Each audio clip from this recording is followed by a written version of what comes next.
Hi అండి, అందరికీ నమస్కారం అండి. ఫ్రెండ్స్, ఈపీఎఫ్ఓ పెన్షన్ 7,500కు పెంపు ప్రభుత్వం కీలక ప్రకటన అంటూ అప్డేట్ అయితే రావడం జరిగిందండి. అయితే ఇందుకు సంబంధించిన వివరాలు అయితే మన వీడియోలో తెలుసుకుందామండి.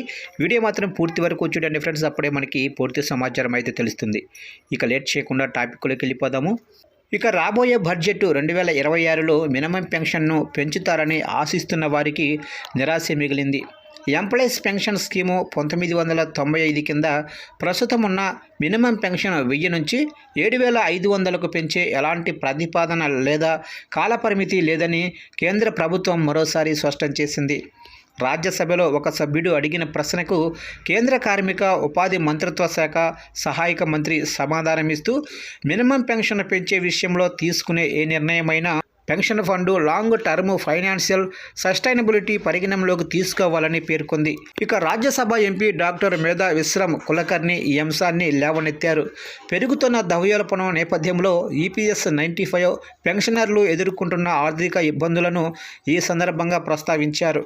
ప్రస్తుత పరిస్థితుల్లో నెలకు 1000 సరిపోదని, మినిమం మంత్లీ పెన్షన్ను 7,500కు పెంచాలని మహారాష్ట్రలోనే లక్షలాది ఈపీఎస్ పెన్షనర్లు చేస్తున్న డిమాండ్ గురించి ప్రభుత్వానికి తెలుసా అని ప్రశ్నించారు. ఈ విషయం గురించి మరిన్ని ప్రశ్నలు కూడా అడిగారు.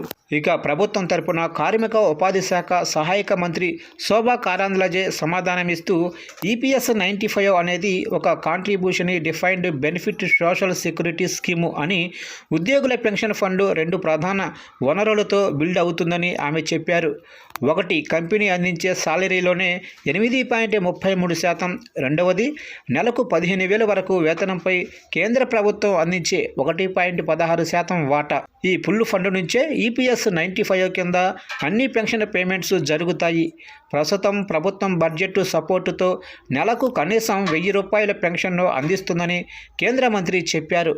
ఇక ఎంప్లాయీస్ ప్రావిడెంట్ ఫండ్ ఆర్గనైజేషన్ ద్వారా అందించే కేంద్రం 1.16% వాటాకు అదనంగా ఈ డబ్బు ఇస్తున్నట్లు స్పష్టం చేశారు. ఇక పెన్షన్ ఫండ్కి సంబంధించిన ఆందోళనను ప్రస్తావిస్తూ, ఈపీఎస్ 1990లోనే పేరా 32 ప్రకారం ప్రతి సంవత్సరం దీన్ని సమీక్షిస్తున్నట్లు మంత్రి తెలిపారు. ఈ yearly review future pension payments చేయటానికి ఫ్యూచర్ కాంట్రిబ్యూషన్స్ సరిపోతాయా లేదా చెక్ చేస్తుంది. ఈ పథకం ఆర్థికంగా స్థిరంగా ఉండేలా చూస్తుంది. ఇక మినిమం ఈపీఎస్ పెన్షన్ పెంపును కోరుతూ 2 యూనియన్లు, ప్రజాప్రతినిధులతో సహా వివిధ వాటాదారుల నుంచి ప్రతిపాదనలు వచ్చినట్లు కార్మిక శాఖ ధృవీకరించింది.